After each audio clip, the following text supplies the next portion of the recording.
This is the loser of the era, a pathetic little blonde villain who is transported into a game where every overpowered character is a curvy girl, like Marvel rivals with that ninja babe.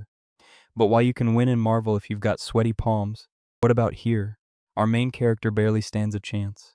You might think that's terrible because my bro gets tormented by this maid, this ice princess, and this Kirito wannabe girl who is supposedly the real main character. But when I say tormented, I mean the good kind, and the even better kind. Yeah, bro, you know the deal. Pick your poison, a wannabe hero who's a pathetic loser, or a Chad blonde villain who gets stepped on by his mommy maid before making his move. Yo, I'd better stop before the video gets taken down. Unfortunately for our bro, he can see that in the future, he'll be locked inside a dungeon and turned into a mechanical bull, toy for one of the girls to drain every day. I feel so bad for him that I'd offer to switch places.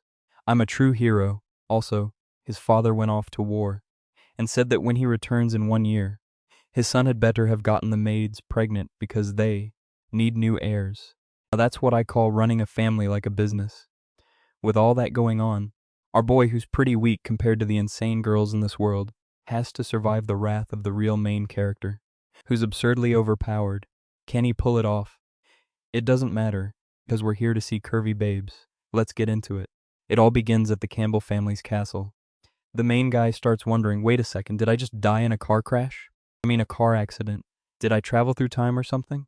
This decor looks kind of European, and the face in the mirror looks like mine when I was 17 or 18, except that makes no sense, because he's much older now. He takes another look, and surprise, he really was pretty handsome when he was younger, before becoming a broke, overweight mess. Just as he concludes that he's getting old and having reincarnation dreams because his life turned out miserably, he grabs a small knife and says he'll have to confirm it. Blood immediately gushes out. He says it's only a small cut, but it hurts like hell, and he licks his finger, saying this feels far too real. And suddenly memories come flooding back. The person he reincarnated as is Moon Campbell, a poor man who lost all his titles, became a beggar, and was abandoned by his family. His father even warned him never to set foot on their land again, or he'd be killed without mercy. Apparently, he committed a terrible crime. He covers his face and says, "Damn, I thought this was just a coincidence, but it isn't. Unfortunately, I transmigrated into that mentally challenged guy's body, the blonde-haired villain who wasn't even an elite character." He had followed this story for a long time. It was called The Protagonist, the strongest woman in history. The title already tells you what to expect. It's a cliché story, except the main character is a woman. Her family abandons her, so she ventures into the world, develops her abilities, slays monsters, and becomes a hero. At the beginning of the game, that blonde guy, Moon Campbell, is one of the first nuisances, sending people to take her down, but she levels up like crazy. In the end, his plan falls apart. He gets thrown out of the mansion, exiled, and reduced to a beggar. 20 chapters later, no one even remembers his name. Reincarnating sounds great, but not when you're reborn as a stepping stone for the protagonist's growth. Just then, someone knocks on the door. He tells them to come in. A maid enters, asking what happened. He says it's nothing serious, and she tells him that his clothes for tomorrow's banquet have already arrived. He tells her to leave them there. Then she notices something unusual and asks whether he's hurt. He says it was just an accident and nothing to worry about. "I'll give you $10 if you can guess what she does next." Yep, she kneels and cleans up the blood. She's seriously dedicated and definitely deserves a raise. She even asks him to please stop hurting himself like that. He blushes furiously, thinking he'll definitely remember this moment. She spins around, says she's leaving, and tells him to take care of himself. As soon as the door closes, he sits there blushing like an idiot, muttering that this world is perfect. He covers his face and squirms around, thrilled that he has such an adorable maid. Obviously, he's a hopeless otaku. Outside the room, the maid finds it strange that he thanked her. Clearly, he must have been a complete jerk before the reincarnation. Now he wonders how someone born handsome and noble, with an adorable maid, still thought provoking the protagonist was a good idea. Apparently, the main reason he was exiled was that he tried to drug the third princess. Now that he knows where that path leads, he only needs to avoid it. To preserve this comfortable life, his first priority is handling the ceremony where all the chaos begins. Then it hits him. The thick-thighed maid already brought his banquet outfit and said the event is tomorrow. At that point, he rolls around on the bed, calling for the system, the goddess, his grandpa, and the monk, yet none of them will give him a cheat or any kind of power-up. The problem is, if the banquet is tomorrow, then he's already done plenty of awful things to the protagonist. He only hopes she doesn't go overboard, like stomping on his face, But if she does, hopefully she'll wear black tights and take her time. Clearly the guy has refined taste. Now he's made up his mind. Tomorrow, the moment he sees her, he'll run over, kneel 3 times, and beg for forgiveness. Suddenly, something smacks him on the head, and he turns around, demanding to know who did it. That's when he notices a small book on the bed. He immediately wonders whether his cheat has arrived. He grabs it and says that God finally hasn't abandoned him. He wasn't destined to remain a loser forever. Now it's time to gain infinite knowledge and reshape his fate with his own hands. But when he opens the book, every page is completely blank. He wonders whether it needs some special method of activation. These stories usually take place in Europe. What's the deal with that? Right then, the book attacks him and makes his head bleed, causing a drop of blood to fall onto the page. A dark aura rises, and he wonders what's happening. His vision starts to blur, and suddenly he finds both his hands and feet restrained. His neck is restrained too, and his body is badly beaten. He slowly opens his eyes and wonders where he is, when a creepy girl appears and says he's been asleep for quite a while. He says his entire body hurts. She replies that pain is unavoidable when learning a lesson. He has no idea how heartbroken she truly is. She never wanted him to end up like this, but he's been acting cruel and selfish. He should have been hurting others instead of showing mercy and making everyone hate him. That was the only way he could belong solely to her. But lately his heart had begun to change, and she couldn't allow that. Still, no matter how long it took, she would purify him with her love, and then they would stay together forever. Then bam, she unleashes a barrage of stabs, and wakes up back in his room. It seems the protagonist may actually prefer him as a villain. But following that path would turn his life into a complete nightmare. Then again, refusing to follow it already leads to one. So what is he supposed to do? He wonders whether it was a dream of the past or a glimpse into the future. After all, the vision began when his blood touched the book. Maybe it was a warning about the future caused by making the wrong choice. When he checks the book again, it says, "Do not alter fate." He understands immediately. If he followed through with kneeling 3 times and begging for forgiveness, that vision would become his future. After seeing himself restrained and tortured, being disowned and becoming a beggar suddenly doesn't sound so bad. Now he's fired up. He's a smart man from the modern world, and he can use his knowledge to change not only his own fate, but the fate of the entire country. Besides, being an aristocrat isn't that impressive. They're all confined to this tiny piece of land. He'll seize control of his destiny with his own hands and stop relying on any of that. That said, he's already sitting down, eating delicious meat, and thinking about how wonderful a life of privilege is, and how much it would suck to lose it all. Sitting beside him is his mother, Noyce Campbell, who honestly looks 18. What a woman. She remarks that he seems very happy today. His father, Lon, says he's probably excited about tomorrow's ceremony, since it may be one of the most important moments of his life. Trying not to seem suspicious, he simply agrees. Meanwhile, his mother says she can't let him attend the banquet, or all the noble girls will throw themselves at him. Lon says that's impossible because he has Princess Celia, and any girl who tries will surely make her jealous. Acting cute, his mother says she dislikes Celia. She isn't cute at all and doesn't deserve her son. Now, our boy sits there confused, wondering why his parents believe in him so much when he was such a jerk, and who the heck is Celia? Then it hits him. She's the 3rd princess he tried to drug, making her one of the people destined to ruin his life.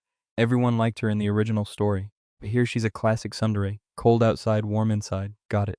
Moon feels guilty when he realizes his parents genuinely seem like good people. He was expelled because he behaved like a complete bastard, and his father simply refused to tolerate a rotten son. That only makes him more determined to change his fate. Even if it's dangerous, he refuses to drag his whole family down with him. His family is actually ruined, because everyone believes his father ordered him to murder the princess as an act of treason. So he probably needs to take all the blame and ensure no one else gets involved. The problem is the ceremony is tomorrow, leaving him almost no time to change anything. What confuses him is why, with the event so close, he knows nothing about the drug he's supposed to use. Is someone meant to give it to him? What exactly is going to happen? While he's trying to work it out, a maid appears, and he accidentally bumps into her. She falls awkwardly and says he spilled the madam's black tea. When he asks whether she's alright, she naturally flinches, expecting to be scolded. She notices the tea on him and immediately rushes to wipe it off. The moment she sees the mess, she's already convinced her life is over. She thinks she'll be fired and eating dog food on the street by tomorrow. Moon realizes that his terrible reputation truly precedes him, so he assures her that he won't punish her. What's this? The guy is smooth too. He pulls her into a hug and tells her to relax. She's utterly confused, wondering what the young master is doing. Honestly, so am I. What's with those hands? Then Anne appears and calls out to him. He asks the blonde maid's name and Anne says it's Noelle. He tells Anne to look after her, but Anne says she and Noel still have to prepare for tomorrow. They can't afford to slack off. He simply tells her to hire more people. Seriously, how can a mansion this huge be understaffed? Anne bows and says, very well. Our smooth talker, as always, buys himself time and walks away. Noel says it's strange. The young master never allowed anyone to help before because he always called people filthy, so his suggestion makes no sense. Anne says she's noticed something unusual too. Perhaps they should move the plan forward before things spiral out of control.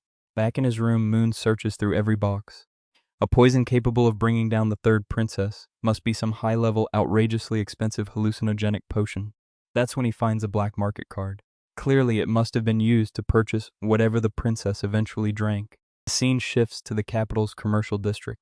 Later that night, Moon tells the others to wait while he goes to buy a few things.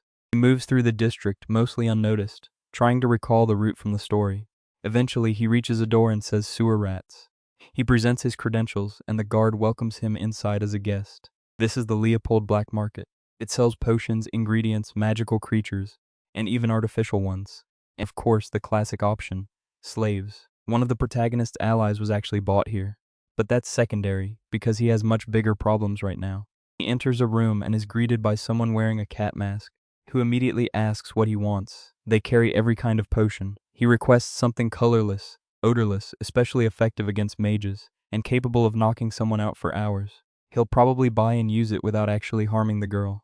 Now I'm confused too. He's following the story, but I have no idea what he's planning anymore. The cat mask person says he must be planning a very fun night.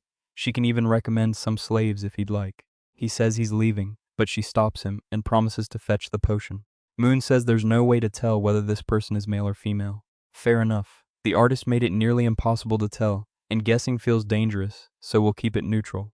The person retrieves a potion while Moon admires their incredible figure. Most likely, she's a stunning woman with a powerful build who runs this entire underworld operation. At that moment, the door opens again, and another person walks in. Judging by those black tights, you already know what time it is. Does our boy notice details like that too? The newcomer asks for an extremely powerful drug that targets mages and leaves no trace. The seller is puzzled. She rarely sells this potion, yet suddenly everyone wants it. Moon is surprised. He didn't realize women had that kind of taste too. He feels sorry for whoever is about to suffer through that ordeal, but there's nothing he can do. The seller tosses 2 vials onto the table and says this is what everyone has been asking for. Although the liquid is brightly colored, mixing it with wine makes it completely unnoticeable. Just a few drops are enough to knock out an elephant for 2 to 3 hours. He's stunned by its potency. The masked seller says he can test it himself if he doubts her. He'll only have to sleep on the floor for 3 hours and still pay full price. The only problem is the price. 130,000 Amelias, the local currency. The other masked woman says she doesn't have Amelias, but she can offer another form of payment. She presents a letter, and the seller says it's difficult to accept something so valuable as payment. She reads it and asks whether its contents are true. The mysterious woman says she can verify them with her own abilities. Mysterious or not, let's be honest, it's probably Anne. Who else could it be? The seller agrees and says the potion is hers. The masked woman takes it, thanks her, and heads for the door. Meanwhile, Moon simply tells the seller to charge his card. She gives him a bonus potion and says that if he mixes it with the first one, the experience will be much better. He thanks her, slips it into his bag, and asks about the information the other woman provided. But the seller, clearly unconcerned with honesty, claims they're old friends. If he wants that information at a fair price, it'll cost 900,000 Amelias. He gives her a look and turns away, saying he isn't interested. That scam artist tried to charge him 7 times the potion's price right to his face. There's no way he'll fall for it. He's from the modern world and recognizes a trap when he sees one. As soon as the door closes, the seller says she hopes to see him again soon. She removes her mask, and of course she's a woman. Now she knows exactly what's about to happen at the mansion, and wonders who should buy the information. Naturally, the most entertaining option would be selling it to both sides and creating total chaos. Could she be the protagonist? She certainly looks the part. The following night, Campbell Palace is packed with clueless nobles wandering around, with our boy standing right among them. A mustachioed gentleman arrives with his 3rd daughter and says it would be wonderful for her to meet young Mr. Campbell. She looks at Moon and immediately starts trembling, then runs away with her dress fluttering, shouting that her mother is calling. Honestly, that looked more like terror than shyness. Her father apologizes, saying she's a little timid, and Moon says it's fine. That's when he notices that none of the girls seem remotely happy to see him. His reputation has clearly taken its toll. Still, his father, Lon, places a hand on his shoulder and says he's impressed by the boy's recent behavior. He's really maturing, and tonight he'll stop being a boy and become the man of the Campbell family. Moon thanks him and promises to do his best. Suddenly, someone at the entrance calls for silence. The third heir to the throne of the Leopold Empire is about to arrive, blessed with the purity of snow and known as the Ice Goddess, the third princess, Celia, who looks suspiciously like Paimon from Genshin Impact. Lon says he'll mingle with the other guests and asks Moon to look after her. Moon approaches immediately and greets the princess, saying it's been a while before complimenting her appearance. She even has those little sparkles in her hair, just like Paimon. My god, the girl has real presence. She thanks him for the compliment. He's behaving sweetly and gently, which makes her feel that something is wrong. He says she must be tired from the journey and suggests that she rest for a while. As she passes, all the nobles bow. While she wonders what's gotten into him today, he's being far too polite. At that moment, Moon overhears people discussing an illegitimate daughter who apparently dueled her husband. I'm confused too. Apparently they dislike her because she's illegitimate, divorced, and now wants to qualify as an heir. The other guests tell them to stop spreading such nonsense. Ah, of course. Who's arriving now? It's the protagonist, this world's main character, Ariel Bugard, the black-haired girl on the left. Honestly, she looks pretty ordinary, but that makes sense. Protagonists are usually fairly standard, black hair, plain face. There she is, casually greeting Mr. Moon. He awkwardly says he's doing well and welcomes her. Then out of nowhere, a large man steps in and asks how she dares speak so casually to the young master. He was being rather informal, but Moon tells the man to shut up, saying it's fine. She can speak however she wants, and he's been polite enough already. At that point, Ariel nearly has a complete meltdown. She wonders why the man who once treated her like a filthy, illegitimate child suddenly knows how to pronounce her name. Her friend watches Ariel in confusion until Moon reaches out and addresses Miss Leah. Leah is startled because Campbell even knows her full name, Miss Leah Angel. He reaches for her hand, but Ariel slaps it away and tells him to stop scheming. She grabs him and orders him to listen. She's only here because of his father, so he'd better not try anything suspicious. If he even considers doing something awful to her or Leah, she'll make sure he never leaves alive. With that, Ari walks away. I already like her. She's acting like a righteous hero, but we both know she wants him to cause trouble. Moon thinks that, just as expected, dealing with the protagonist will be difficult, but he doesn't care. Once tonight ends, she'll go her way, he'll go his, and they'll never meet again. Not long afterward, he delivers his speech. Apparently it's his birthday. Who knew? It seems he just turned 18. Everyone applauds and praises him. He nearly has another episode, but now it's time to get down to business. He scans the room and spots the Paimon look-alike standing by the mirror. He approaches, introduces himself, and apologizes in case he's being rude. Then he asks her for the honor of a dance. My god, does he think he's royalty now? Naturally, she accepts. That outfit is packing some serious firepower. Whatever accessories she's wearing look ready to burst. Meanwhile, the nobles stand around stiffly, exchanging awkward glances, while the protagonist sits off to the side eating cake and watching him dance with the third princess. She compliments his dancing, and he says he's still a beginner. She notices how much he's changed and says he's finally behaving like a noble. What she finds strange is the way he invited her to dance earlier. Warrior, I shall grant you the mercy of a dance. Be grateful. Embarrassed, he asks her to forget it and leave it in the past. The music continues playing. Let's go, people. We're deep in the plot now. They're dancing, she's praising him, the usual routine, and then... What's this? He moves in close behind Celia. Is he calling for backup, adventurer style? That's when she says they need to speak privately. She already knows their marriage is merely a political arrangement between their families. He says that if she wants to cancel it, they can work together to make that happen. She leans back slightly and says they'll discuss it later. Then she asks whether they should go to his room right now. Ma'am, that catches him completely off guard. But it's too late. She's already dragging him away. Off to the side, two mischievous maids watch everything unfold. They whisper that the girl left with their mentally challenged master. You know exactly what they're thinking. They say they must act quickly because this is Lionheart territory now. Inside the room, he offers her a drink. She politely refuses, saying she can't consume even a single drop now. Moon is in serious trouble because he has no idea how the original character managed to win this girl over. He also still needs to give her the potion, but if she refuses to drink, he has no idea how to manage it. He asks what she likes and she says coffee. Then she quickly changes her mind and requests black tea instead. It turns out black tea and wine are the only drinks available. She looks puzzled, but he waves it off and says he'll go prepare.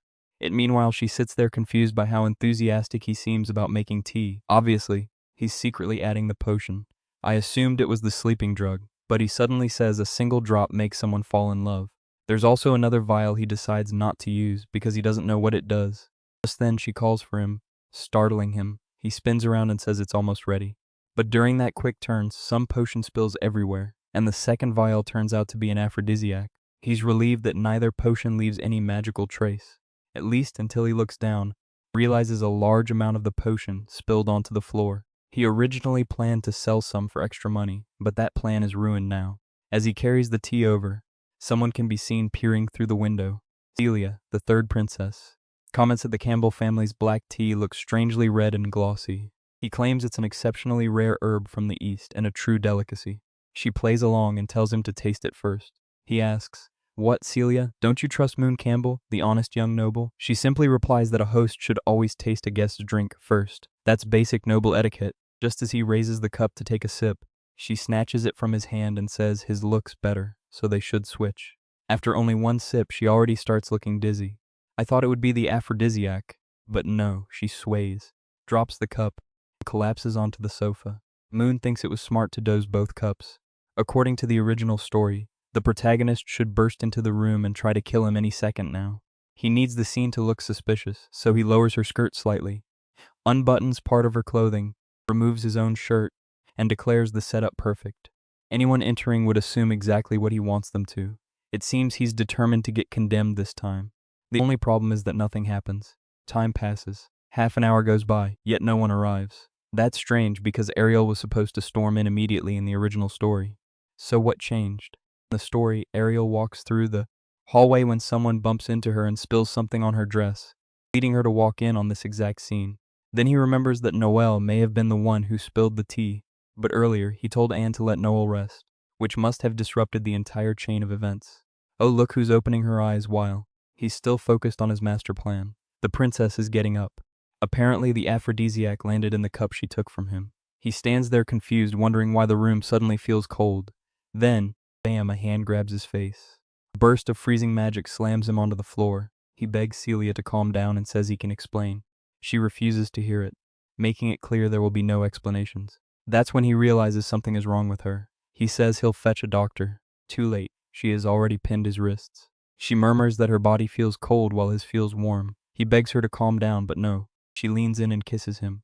Moon prays Ariel will arrive to save him, because otherwise this act is about to become far too real. Speaking of the tough one, there she is, walking through the halls and grumbling about her stained dress. And she hears some unusual sounds. Anne appears and tells her that this area is restricted. Ariel finds that suspicious, so Anne quickly offers to clean her stained dress. She casts a spell, leaving the outfit spotless. Ariel is impressed that even the maids hear no magic. Then one of the maids casually mentions a pachichi cake, saying it will be served at the party, and Ariel immediately lights up with joy and cheerfully thanks her. Anne smiles faintly, then turns away with a classic evil expression. Of course Ariel isn't that foolish, or maybe she is. She senses something strange like the scent of blood in the air, but dismisses it, reasoning that she's inside the Duke's mansion and shouldn't interfere. Besides, she's certain Celia can handle that spoiled brat by herself. Nothing beats cake, so she isn't worried. Nearby, those same suspicious maids wonder whether Ariel was the target. The gray-haired one says no. Ariel was targeted by someone called Number 9, but she killed him despite his higher rank. The dark-haired maid tells her to hurry, warning that the mission could fail if Campbell appears. Her partner tells her not to worry. She already checked the situation, and everything was fully underway. Meanwhile, Moon is a complete wreck, covered in scratches and exhausted. What the hell happened? Wait, nothing actually happened. He was only struggling to defend himself. Now Celia has recovered, points a sword at his face, and demands his final words. He tries to calm her, but she says he's going to the afterlife without uttering another word. He starts panicking, because he doesn't even know whether he'll reincarnate again. So he blurts out that everything he did came from genuine love. He stands there glowing with emotion, hoping the gods grant him another chance, only to nearly have his throat sliced open. She coldly calls him utterly disgusting. He apologizes and asks her to relax, saying they didn't even go all the way. She snaps that he's filthy for calling his actions sincere. If he'd genuinely tried to win her affection, she might have accepted the marriage. Instead, he chose the sleazy path of drugs and deception. He tries to explain that he never intended to insult her, but she interrupts and orders him to kneel. Suddenly, something beyond the door catches her attention. She grabs him by the neck and forces him to order everyone outside to leave. She throws him down and tells him to dress and deal with whoever is at the door, since he's going to die anyway. The poor guy faces 3 terrible options: being killed by Celia, hanged by the king, or imprisoned in a bizarre dungeon by a mysterious stranger. Wait, was that Ariel? No, it looked like some other lunatic. Meanwhile, the princess casually puts on her tights and says he'll be dead soon. Moon opens the door to see who's there and jumps in surprise. It's the same maid claiming they spent time together and that she brought him food. He tells her to set it down and thanks her. Then he realizes he's never seen her before, so who is she? She says she was hired to help with the banquet, which he finds strange because no new maids or outside staff were supposed to be hired. She agrees, then suddenly lunges forward and knocks him down. At that moment he realizes her true target is Celia. She leaps forward with 2 knives, boom, an explosion erupts, and when he looks up, at least the Ice Queen has managed to defend herself. Celia demands to know whether her foolish brother sent this assassin. The maid replies that unfortunately the details are confidential. In another room, golden orbs float and whisper that the princess will die tonight at the Campbell estate, bringing an end to someone.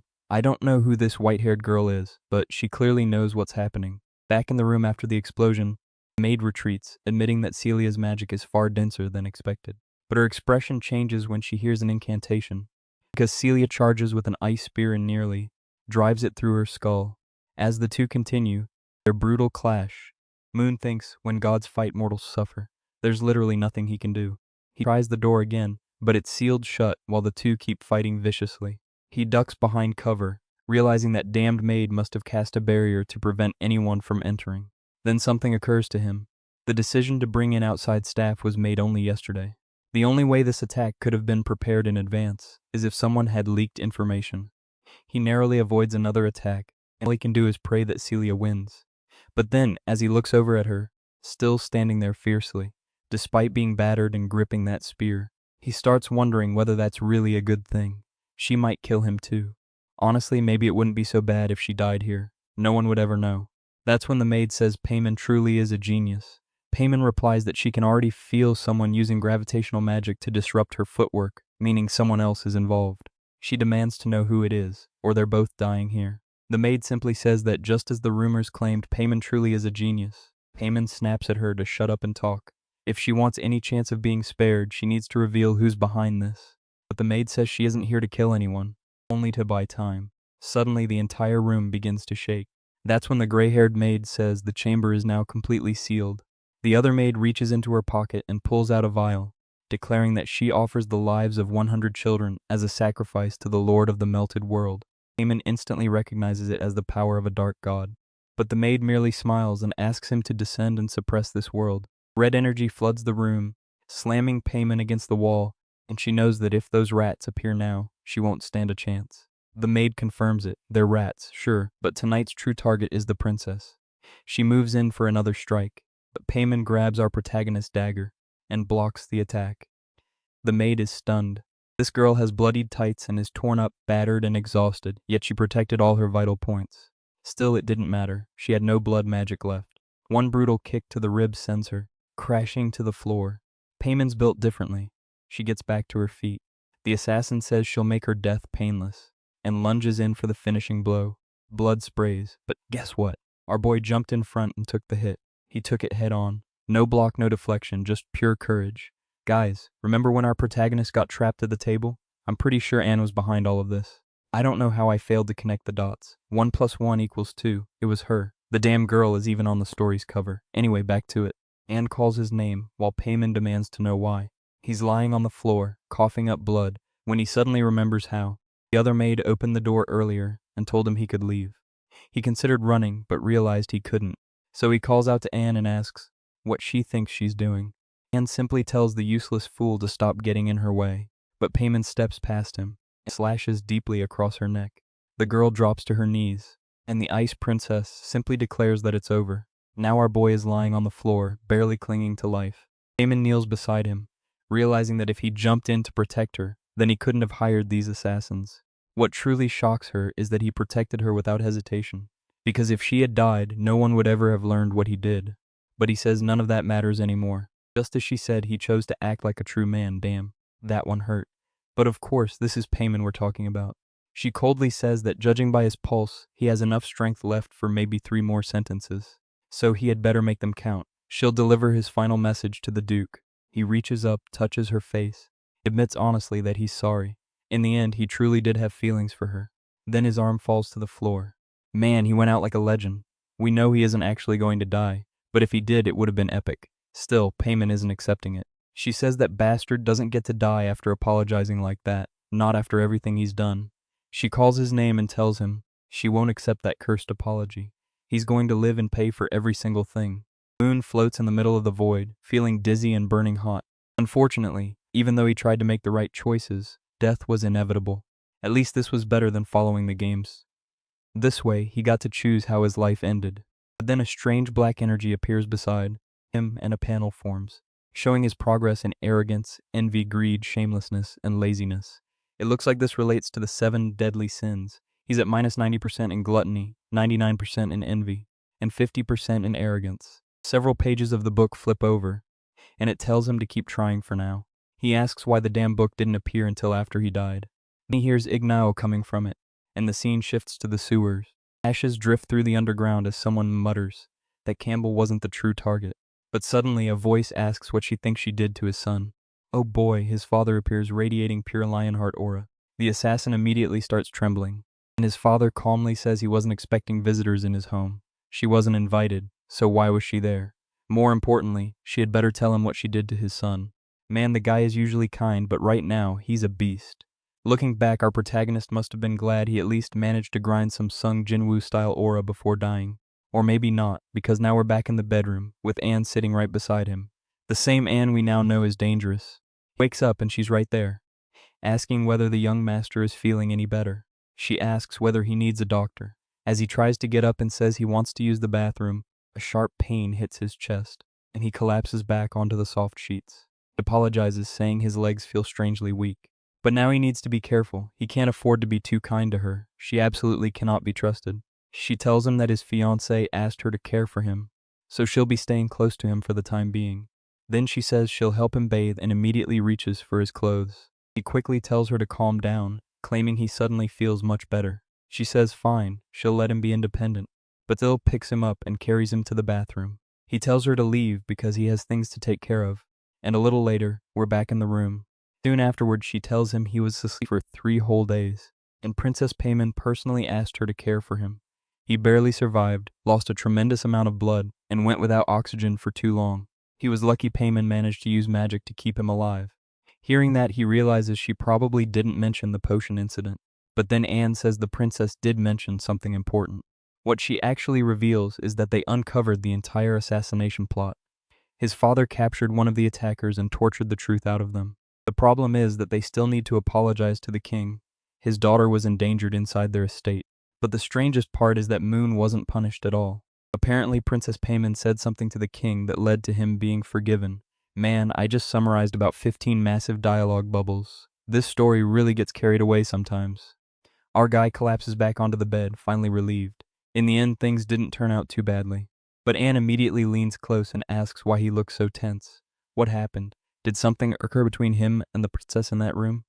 Remembering how she said she wanted something warm, he quickly denies it, saying there's no way he'd do anything that bold. He'd be sliced to pieces.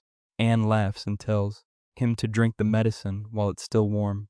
But the moment he takes a sip, he gags because it tastes horrible. He asks what the heck that stuff is. She explains that it's a tonic meant to help him recover and replenish his blood. Then we cut to 3 maids outside the door, whispering that whenever he eats something sour, he usually whips everyone, but today he's acting strangely. They wonder whether they should report it to the madam, but he tells all 3 of them to stay there and keep quiet. It was only ordinary medicine. Then he gulps the whole thing down on the spot. The maids close the door, looking slightly frightened, while he sits there looking confused, until he suddenly vomits it all back up. Man, it looked like he threw up pure crude oil. And the worst part? He'll have to drink that stuff 2 more times to recover fully. Anne casually says she can make him some pancakes and tea if he'd like. She hands him a slice of cake, and he thanks her, saying she's far too kind and even deserves a raise. She lifts her skirt slightly and says she appreciates the compliment, but she needs to finish the rest of her duties. As she leaves, she tells him to check the nightstand because there's a letter for him. But then he suddenly calls after her, asking her to wait a moment. During their earlier conversation, she mentioned that he'd already taken that sour medicine 4 times. So how was that possible if he vomited the moment it touched his mouth? She calmly answers that she put sugar in her own mouth and passed it to him. He relaxes for half a second, until the image finally forms in his mind, and he realizes what actually happened. Now he's screaming into his pillow, but honestly he's lying comfortably in bed, thinking that if something like that really happened with this big sis, life might not be so bad. But then he suddenly remembers that he also kissed Payman. That's when he reaches for the letter, which says she now considers him half a man. He sighs with relief. At least he avoided being charged with a crime. A little while later, his mother is overwhelmed with relief that he survived, despite how dangerous everything became. He downplays it, saying it was nothing serious. But she tells him to look in the mirror. There's a crater in his chest. He brushes it off as a scratch, saying he's fine as long as he survived. His father agrees, saying a scar like that is more like a medal. Thanks to him saving the princess, they avoided the disaster the incident could have caused. Come to think of it, there isn't a single normal maid in this entire world. Even the one standing beside him now looks like a towering warrior. Moon says he wants to know everything that happened. His father explains that all 3 assassins were captured. It took considerable effort to make them talk, but they eventually learned something. They weren't trained death warriors or professional killers, but followers of someone called the Withering King. Moon is confused. He doesn't remember that name ever appearing in the original story. His father explains that he's an ancient dark god responsible for countless atrocities. If the price is high enough, his followers will accept any job, even murdering their own parents. But tells his son not to worry. He's already ordered those people to be completely wiped out. The protagonist is stunned, and his mother reminds him that his father earned his current position through military achievements. Bold as ever, our boy says he's proud to be his son and that the praise is deserved. What he really wants to know is whether they discovered who was truly behind all of this. His father says they haven't. Every captured hunter was bound by a strange curse. The moment they tried to say the person's name, they burst into flames and died instantly. The block market was completely destroyed, but no real evidence was found. Moon finds it interesting that his father destroyed the black market, since that also happened in the original book. In Vestry, they killed his favorite. Wait, favorite what? Enraged, his father sent in the royal knights and burned the entire city to the ground. That massacre lasted 3 months, and even the sewers ran red. At least this time, everything ended much faster. On the other hand, this was a major event for Ariel in the story and served as an important growth arc. Classic protagonist stuff. She would fight countless enemies, causing her aura to evolve dramatically. But now that development won't happen, and everything changed simply because he gave the maid 2 days off. Later that night, everyone in the house seems to tell him to rest, but he has no time for that because the story keeps going further off the rails. Worst of all, the more things change, the less he can rely on what was supposed to happen in the original book. So he creates a fairly complicated plan. Survive, prevent that horrible ending where he's tied to a table and violated, become stronger, and above all, stop trusting the book. He sits there thinking it over, then admits, no, that doesn't really make sense. He needs to be far more cautious. The truth is, he still doesn't know exactly who the person from his vision was. It didn't look like Ariel, and it wasn't Celia either. So who the hell was it? He falls back onto the bed, realizing there's no point in overthinking it. For now, his priority should be getting stronger. As a duke's son, he has plenty of resources to build his strength. The only problem is that they're all far too conventional. To make matters worse, the body's original owner spent an entire year at a prestigious academy and learned nothing but a trash-tier light spell. Still, he's the son of such a powerful man, so he has to possess at least some talent, right? There's no way he's truly that weak. Even so, he knows he'll never reach the level of the protagonist group. In this world, she's considered one of the gods chosen, far beyond any ordinary person. Pyam is a perfect example. She received divine authority from a cold goddess and has grown endlessly ever since. That kind of divine power can't be overcome through effort alone. Then there's Ariel, who eventually receives blessings from more than 10 insanely beautiful elemental spirits. What a miserable life. What's truly miserable, though, is his own situation.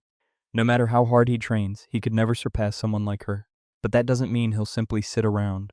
At the very least, he needs enough strength to defend himself, especially if Ariel ever comes after him. On the bright side, it seems he may be able to unlock new talents. The snap of his fingers, the black book appears, only to smack him directly in the crotch. He yells at the damn thing to stop hitting him every time it appears. Then he hears a strange whistling sound, and the book opens and begins flipping through its pages. It's now recounting everything that happened over the past few days, and he's annoyed by how absurdly detailed it is. The wording makes him sound like some shady creep trying to do something horrible to that poor girl. That's when he notices something strange. One word in the text, assassin, is glowing red. Suddenly, a strange energy surrounds him, and he yells at the book to warn him next time. He now finds himself inside a new room. He looks around and quickly realizes it isn't the same dungeon as before. Maybe it's another space within the book. But before he can understand it, someone approaches him from behind. He turns around, and it's her again, the same girl who already struck him in the neck once before. Boom, he has no time to react before everything goes dark. He wakes up in bed again. The poor guy didn't even get a second to understand what happened before being taken down in one hit. The book stirs once more, and when he checks it, his dagger combat skill is at 1%, while Shadow Step is at 0.5%. Finally, he's discovered the real combat abilities available to him in this twisted world, and he becomes fired up, convinced that this cheat will be seriously overpowered. Later that night, he's lying in bed, muttering about how he barely survived. Apparently, he lasted only 3 seconds inside. He checks whether his proficiency increased, and sure enough, he gained 1% in both. Now he understands that his abilities really are broken. Any skill, perhaps from enemies who defeat him, gets recorded in the book for him to learn. Or maybe it records skills he witnesses? He's not sure. If sight were enough, he should have gained that girl's ice ability already. Then again, perhaps not, since hers came from a goddess. What he does know is that he's thinking about an enormous, incredibly powerful skill. He's thrilled, muttering that it's only a matter of time before that power and those dagger techniques become his. He doesn't know how to raise proficiency quickly yet, but he's about to find out. The book smacks him directly in the face, and then boom, he gets kicked in the head, slashed across the chest, completely shredded. Meanwhile, outside his room, Anne knocks and calls for him. When she steps inside, she sees him beneath the covers and looks slightly confused. Seeing that, she chuckles and says it's amusing. He still sleeps exactly as he did when he was a child, such a cute little boy. He uses a heat-preserving spell, and she says she won't wake him just yet. Meanwhile, I'm waiting for the twist where she becomes a complete demon, because there's no way that sweet smile is sincere. As soon as she closes the door, he emerges from beneath the blanket, grumbling that the cursed book struck him right in the groin. Or perhaps he's simply falling for cheap tricks. Either way, he's determined to return to that dream until he finally defeats her.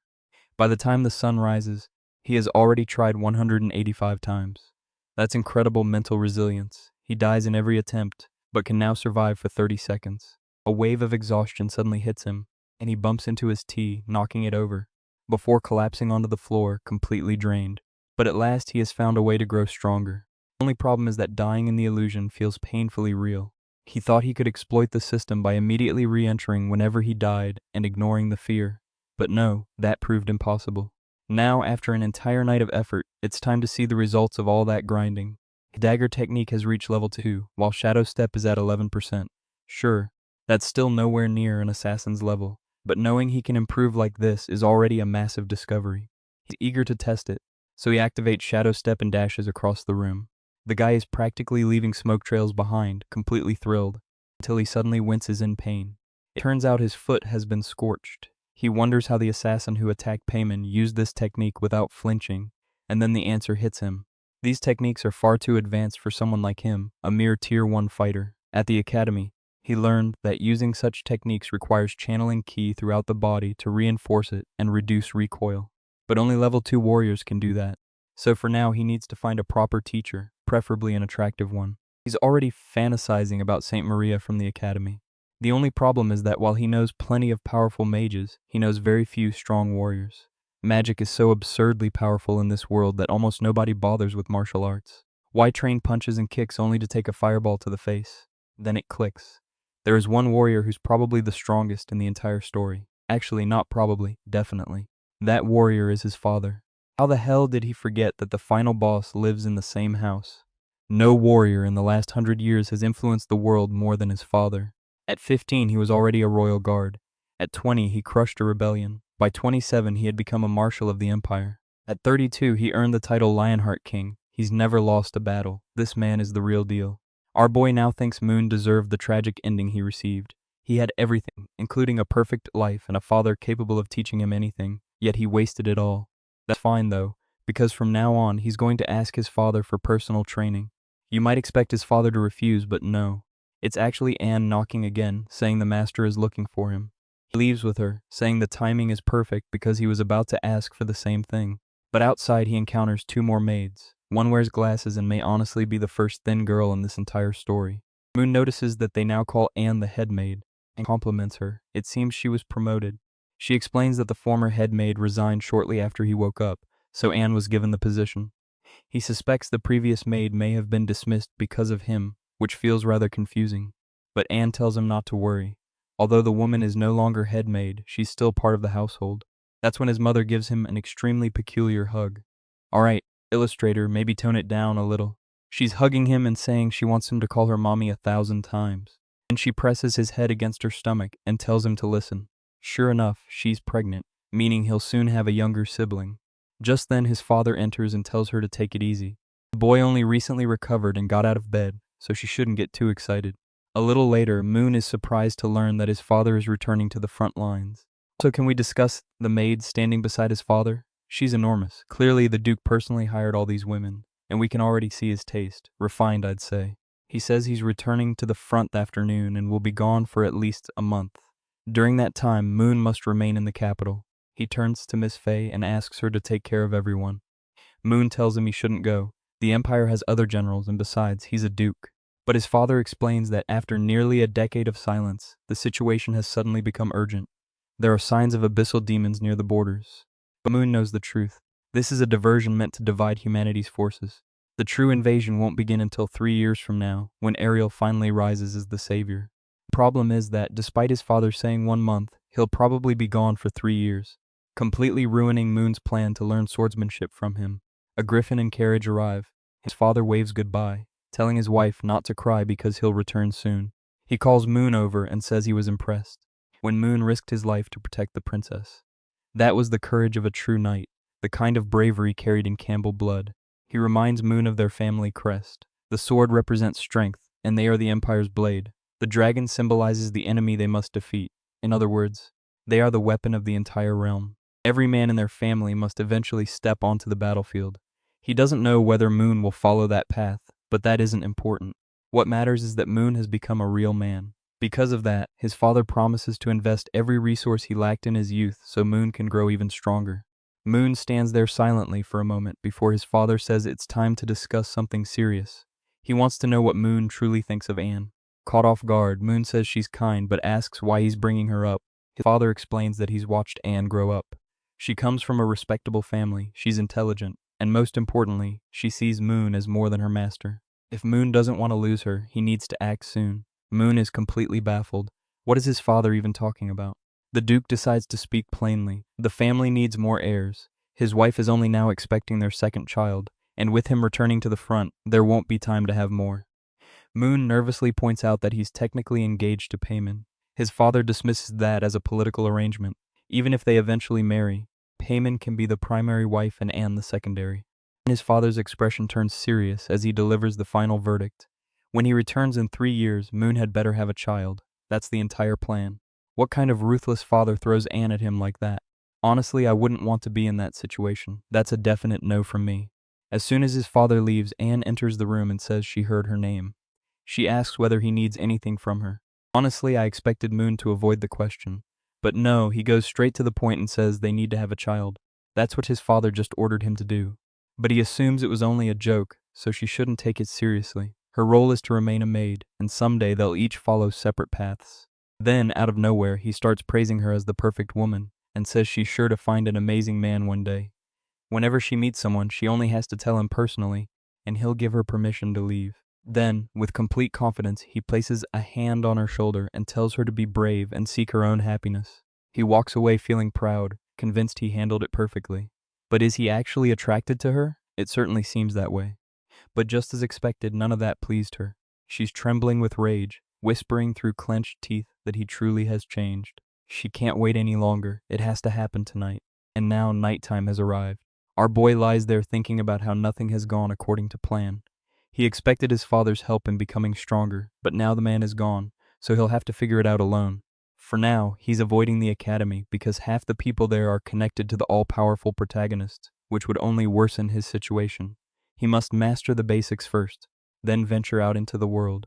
He closes another book, picks up the dark book, and when he opens it, he finds a record of everything he read in the others. In fact, he only needs to see a book's cover and flip through a few pages to learn its contents. This little book is perfect for leveling up quickly. Unfortunately, Anne enters at that exact moment, acting completely innocent and asking what he's reading. He brushes her question aside and asks whether she brought him anything to eat.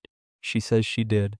He asks her to take it easy on him, but she replies that this is simply part of her duties. She brought vintage wine with only 100 bottles produced each year, worth over 200,000 coins. But he says he's not interested. He's still studying and doesn't want any distractions. Bottle is already cracking in her grip as she asks what he would prefer to drink. He asks for coffee to stay awake and focused, but she replies that they only have wine or black tea. Strange, that sounds oddly familiar. He pauses and thinks, wait, this feels familiar. She hands him a cup and apologizes, saying rats ate the coffee beans, so she'll bring fresh ones tomorrow. Oh my god, this idiot doesn't even inspect the cup. He drinks it, gets hit by the sudden shock, drops the cup onto the floor, and his vision begins to blur. As he collapses, he asks why she betrayed him, but she gently catches him and says she would never betray him. She tells him to sleep peacefully. She says her heart is shattered because she loves him so much. How could he say something like that? He's changed far too much, so now he must be purified by her love. He should accept it because they'll remain together forever, until the world ends. He opens his eyes and wonders where he is. You already know, his hands and feet are bound to a board. The girl from the prophecy stands directly before him. This cursed prophecy, I swear. She's already removing her uniform, saying that damn black market seller never disappoints. He tries asking what she's doing, but she immediately says he knows exactly what she's doing. Then she says that 10 years ago, when he was only 8, she began standing by his side. Since that day, her entire existence has been devoted to him. In return, his existence now belongs to her. She must fix him and return him to the correct path. Moon says he has no idea what she's talking about and begs her to release him. But she hushes him, saying he shouldn't speak because she'll handle everything. Tonight, from head to toe, inside and out, his body, his soul, every scent, every strand of hair, and every drop of blood will belong entirely to her. Well, at least he no longer has to worry about impressing his father. She's definitely handling that. Honestly, I expected some kind of twist, like someone barging in and stopping the scene, but no. Our boy wakes the next morning with exhausted eyes, looking completely drained. It happened repeatedly. He would lose consciousness, wake up in the middle of it, pass out again, then awaken once more. He can't believe it. The person who originally reduced Moon to a worthless mess, and the same person who chained him up like this, was Anne. He says she defeated him in a single strike, and even though he was mentally prepared, it still hurt terribly. He begged her to end this madness, remove the restraints, and give him a chance to escape. But she flatly refused. Compared with all the years she spent waiting, this pain was nothing. Dear God, alright, author, be careful. You're really pushing the limit here. I don't even know how to comment on this insanity. Still, our guy pretends to be suffering, but truthfully, he admits the sensation was incredible. Even so, he knows she'll kill him if this continues. He needs to escape quickly, but he's trapped in steel restraints, bolted directly into the wall. That lunatic merely asks what he thinks he's doing. He says his wrists hurt and he only wanted to stretch them slightly. She says it's too late for that now, and there's nothing she can do. She says she'll miss him terribly, but unfortunately she has duties around the mansion. Otherwise, people may start growing suspicious. On top of that, she wonders whether it might be better to kill everyone in the house, since he belongs to her now. That instantly snapped him back to his senses. He panics and begs her not to do anything like that. Before finishing getting dressed, she asks whether there's any maid here he might like, hopefully not Noelle. He tells her she's insane and insists there's nothing happening with anyone else. She laughs and tells him to relax because she's only teasing. As long as he behaves, she promises not to hurt anyone in the household unless absolutely necessary. He begs her to release him, saying she can't seriously plan to imprison him here forever. Suddenly, the magical cuffs spring open with a snap of her fingers. She simply warns him not to do anything foolish. This room's core is a sealed space reinforced with steel from some unheard-of tower. In other words, escaping is practically impossible. He asks whether anyone will become suspicious, but she tells him not to worry. She informed everyone that after hearing his father's speech about becoming stronger, Moon decided to return to the academy, so nobody will question his disappearance for some time. She assures him that he doesn't need to worry about anything. She'll bring him 3 meals a day, just as she always has. Obviously, he should trust her. She's done this for years. Then wham, she lands a clean strike. The guy writhes in pain, honestly. This has gone far past the limit now. It's difficult to imagine anyone willingly accepting this level of madness. She waves goodbye, while he yells after her, but the door slams shut. He never could have imagined that, out of everyone mentioned in the prophecy, it would be her. Every time he complains about the situation, he immediately admits how good it felt. He can't deny that much. The problem is, he knows he won't survive if this continues. Despite her mentioning some kind of magical seal, he decides to test the door. He grabs the handle and pulls with all his strength, but immediately collapses in agony. The entire room is made of magically reinforced pure steel. There's no way out. Finally, the book appears without hitting him in the face this time. Moon tells it plainly that he has no chance. This woman possesses as much power and potential as Payman herself. Even if he began training now, he could never become strong enough before she killed him. But the book remains open. He decides that he has nothing better to do, so he may as well train instead of sulking. But then, wait a moment. As he opens the book, he realizes one he read last night contained the solution to this exact situation. By the next chapter, he's already completed 199 minus 200 push-ups. At least his body is still functioning after that brutal night. First it was Payman, and now Anne. What the hell is happening to this guy? The pain isn't what bothers him. What truly frustrates him is his helplessness. He's always the one being overpowered. But next time he swears he'll be the one to defeat her. He barely finishes that thought before she appears, smiling and saying her workday is over. So Moon, talking is easy. Now let's see what you can do. And would you believe it? She's already saying she feels like a wife returning home after a long day. So cute, she says, as though everything is perfectly normal. She brought him dinner and even prepared a bath at the ideal temperature. Good grief. How am I supposed to describe this? She asks whether he wants to eat, bathe, or well, you know. And this lying little punk, after all that boasting, heads straight for the bath and sinks into it as though trying to relax. But judging by his expression, relaxation is the last thing on his mind. He mutters that he's not a child and doesn't need help with such things. Someone please free this poor boy before I get banned for reading this. She says that since his body now belongs to her, she's responsible for caring for it. She even tests his hearing while he mentally screams that he absolutely cannot lose to this yandere. When dinner arrives, he thanks her, says the food tastes wonderful, takes the plate, and starts eating. He asks what kind of meat it is, and she casually replies that it came from a rare three-horned giant bull. She prepared it especially for him because it's known to enhance physical strength. He tells her never to serve it again, but she smirks and says he's already eaten it dozens of times because she's secretly been feeding it to him. He stands up, completely fed up, and says he's tired of this. He's being imprisoned, denied sunlight, and now forced to eat all sorts of strange things. If she doesn't release him immediately, down he goes again. Unconscious on the floor, poor guy. What can he possibly do? Once again the food was drugged. She even whispers that he should enjoy it, because the night will be long. When he opens his eyes again, it's obvious the guy has been thoroughly wrecked. She apologizes for the previous night, saying she became afraid he wouldn't survive, so she went easier on him this time. Yeah, this monster of a man never stood a chance. He claimed he would dominate or whatever, but she crushed him again. She tries speaking to him, but he completely ignores her. So she says that since he's behaved well for 2 consecutive days, she'll grant him one request. He immediately asks for freedom, but she says that's impossible. He asks for new clothes, and she says that's impossible too. He stares at her as if asking what kind of wish this is when he can't request anything. She explains that the greatest wish he can make right now is something like choosing tomorrow's mealtime. Listen, on the website where I'm reading this, people in the comments say the protagonist is suffering too much and volunteer to trade places with him just to ease his burden.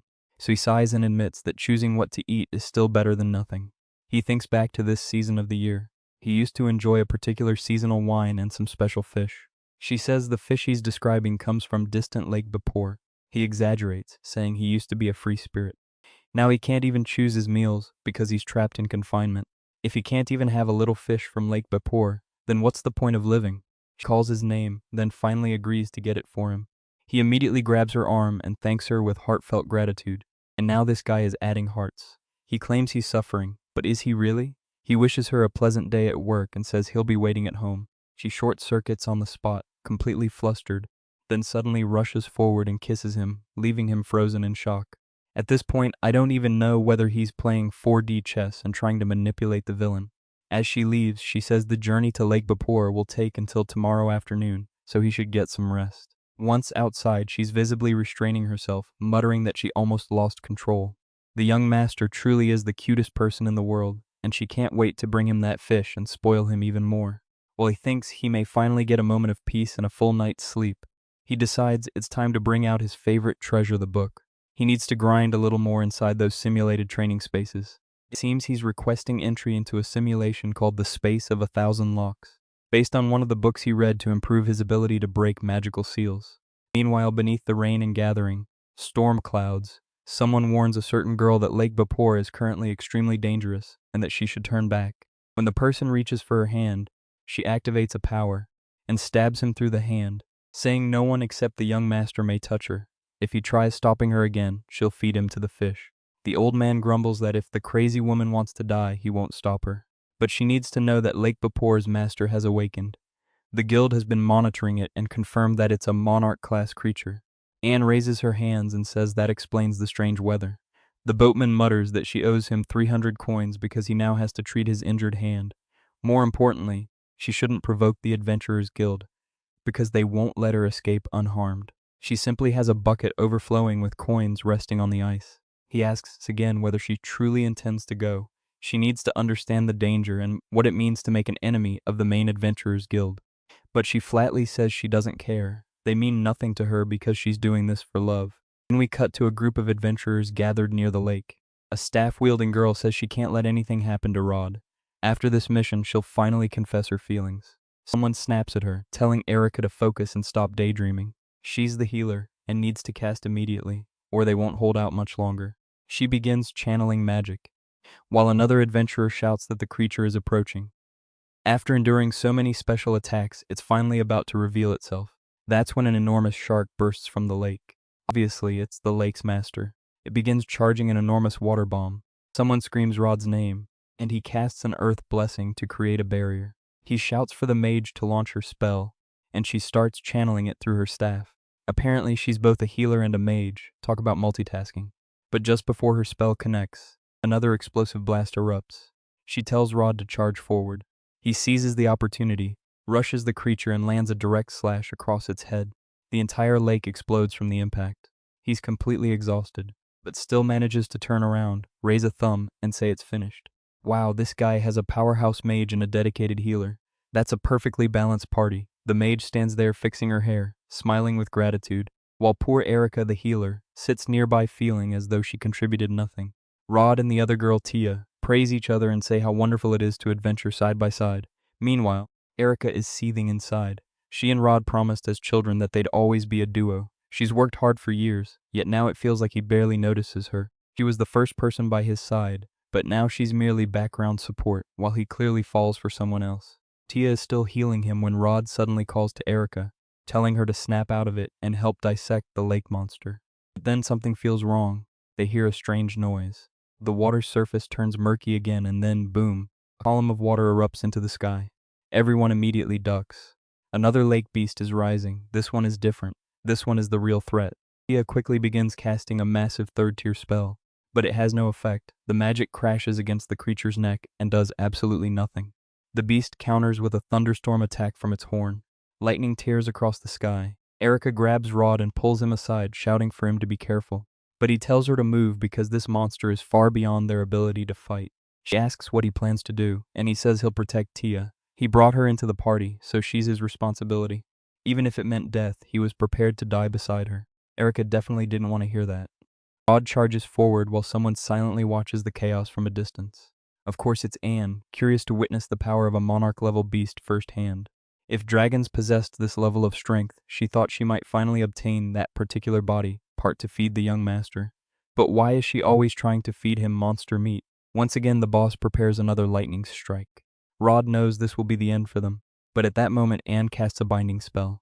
A lightning bolt crashes from the sky and strikes the creature. When Rod looks again, the beast is collapsing back into the lake. Even the attack it was preparing has been completely cancelled. Someone checks on Erica and asks whether she's alright. It's Anne. She tells Erica to stay back because she'll deal with the monster herself. With that, she activates another restriction, and Erica realizes this woman can manipulate liquid metal. The creature begins getting pierced from every direction. Anne remains completely calm, forging a sword from thin air as she floats toward the beast, almost as though walking through the sky, saying the monster will pay for frightening away the fish she traveled so far to catch for the young master. The punishment for interfering with her plans is death. With one clean slash, the creature is cut perfectly in half and sinks back into the depths. Rod watches speechlessly from the side. He can't believe a monarch-class beast was defeated so easily. Yeah, our sweet protagonist has plenty of work ahead if he ever hopes to escape her. Erica rushes over to check on Rod. He says he's fine. Tia is in bad shape. He has a few healing potions, but they won't be enough. That's when he asks Erica to speak with that woman. He wants her to find out whether she's an adventurer and whether she might join their party, because anyone capable of killing a monarch-class beast would be an incredible addition. Anne is busy at the lake's edge, gathering the remaining fish. The only problem is that she forgot to ask which fish the young master actually prefers. Just then, Erica approaches and says the two she's holding are inedible. One smells horrible when cooked, and the other is highly poisonous.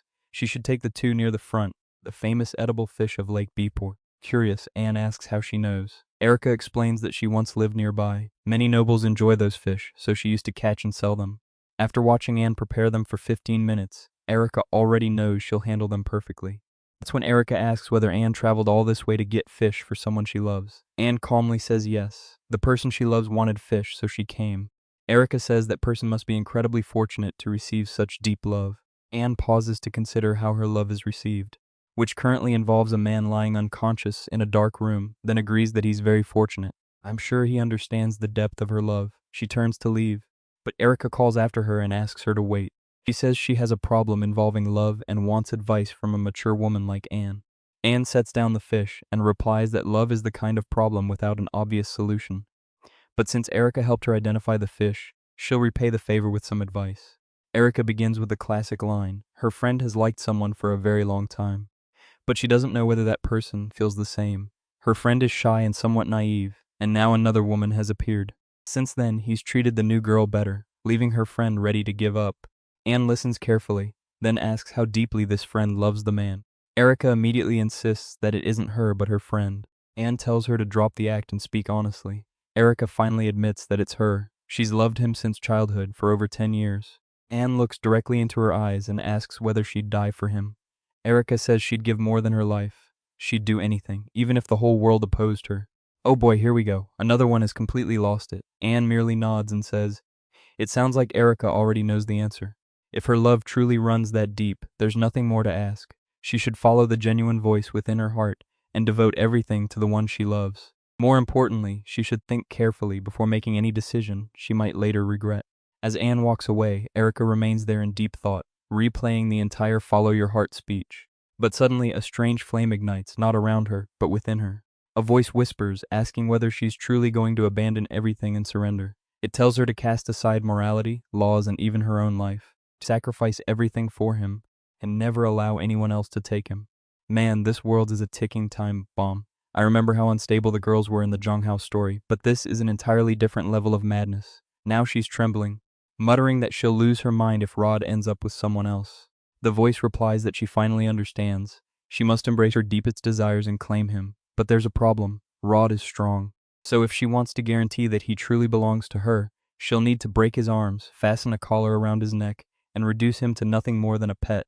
Yup, the demons in this world are truly something else. Meanwhile, Rod sits beside Tia, practically praying over her. He turns to Erica and asks whether she's alright and what happened with the other woman. She says she's fine. The woman didn't do anything. It only took a while because Erica had exhausted her mana. The only problem is that the woman serves a noble family as a maid, so she can't join their party. Rod says that's alright. There's nothing they can do. He only wanted to thank her personally. Tia agrees, saying they would all be dead without that woman. Then Tia mentions noticing something strange, a peculiar mark on Erica's chest. Erica quickly covers it and dismisses it as nothing, probably caused by the earlier impact or some magical backlash. She'll have it examined later. Rod lifts Tia into his arm and says she's right. They need to find somewhere to rest. The two of them act gentle and flirtatious, while Erica watches from a distance. Her eyes darkened with something clearly wrong. The next morning, our poor boy wakes looking completely wrecked, probably after training all night. And of course, she's already back, announcing that she has finally returned. I'm convinced now. He's using the classic 3D chess strategy. He puts on an act, saying he missed her terribly and thought he would die if he never saw her again. She gently strokes his face, saying it seems he's finally ready to surrender his body and soul to her. She apologizes, explaining that Lake Bepor was extremely far away, so bringing back the freshest fish took longer than expected. But here it is, exactly what he requested. And wow, she went all out, making 5 clean cuts in the fish and adding 3 herbs before placing it in the oven. The presentation is ridiculous. He's thrilled, saying it smells incredible, and immediately reaches out to taste it. She makes an airplane sound while feeding him, and he thanks her. He tells her she should taste it too, but she shakes her head and says not this time. She made this one especially for him, Still, she warns him to be careful because fish contain many bones. He scoffs and says he isn't a child. But the moment he takes a bite, something gets lodged in his throat. She immediately leans closer and says she'll handle it. He panics and asks how. Completely deadpan, she says she'll press her lips against his, use her lung capacity to pull it out, and clear his airway. He tells her she's completely insane. That doesn't even make sense. But life is cruel, and our boy meets a tragic fate. Next chapter, we jump straight into chaos. She cheerfully says the problem is solved. She pulled out the bone. He mutters a weary thank you, and starts eating again, if only to make her stop talking. A little later, he finishes his plate and admits the fish really was excellent. I'll give you 25 cents if you can guess what she wants to do next. She shuts her down, saying not now. He needs a break. That's when she plays the psychological card and asks, so are you already tired of me? But our boy is clever. He says that, according to experts, exercising right after eating isn't healthy. It could harm the body, and if a child were conceived in that condition, it might not be born healthy, while the pregnancy could become complicated. Anne, of course, takes this as proof that he's deeply concerned about her and becomes emotional. She says, all right, you make a good point. I'll come back tonight so we can continue our little work. Before leaving, though, she casually mentions passing through the famous city of Savit, known for its custom-designed outfits. He asks what that has to do with anything. She says she bought a combat outfit, something fierce and covered in armor. One look at his face tells you exactly what he's thinking. He immediately says he isn't into that sort of thing. He's a man of integrity. She merely smiles and says, I've been around for a long time. I've seen every magazine you own. The reason she always wears those black stockings is because of him. The poor guy is stunned. He always assumed they were simply her personal fashion choice. He has to admit that she got it right. He really did like them. She laughs and calls him predictable, then waves goodbye and tells him to take a nap. Just like that, she's gone, while he's still trapped in the room. Man, I seriously hope our protagonist escapes soon. Sure, it may not look so bad from the outside, but come on. Is he really going to stay locked in one room forever? Wait, forget that. I spoke too soon. He's already on his feet, activating his skill and trying to unlock the door. And this kid is a genius. Turns out he asked for that fishbone on purpose. He's using it as an improvised lockpick. But the moment he starts working on the lock, he triggers a trap. The mechanism makes 12 cuts. He immediately falls back, cursing under his breath and saying she has to be joking. There's no way something this insane can be opened by hand.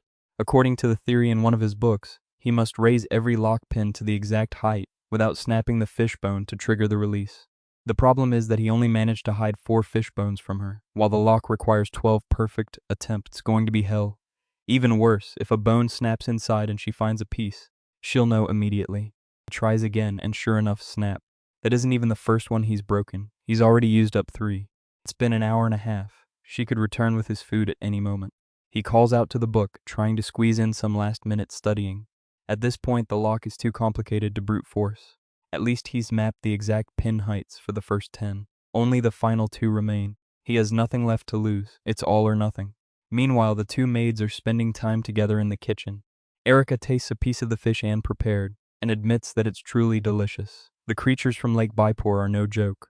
Anne thanks her for the help, saying Erica allowed her to finish cooking a full hour earlier than usual.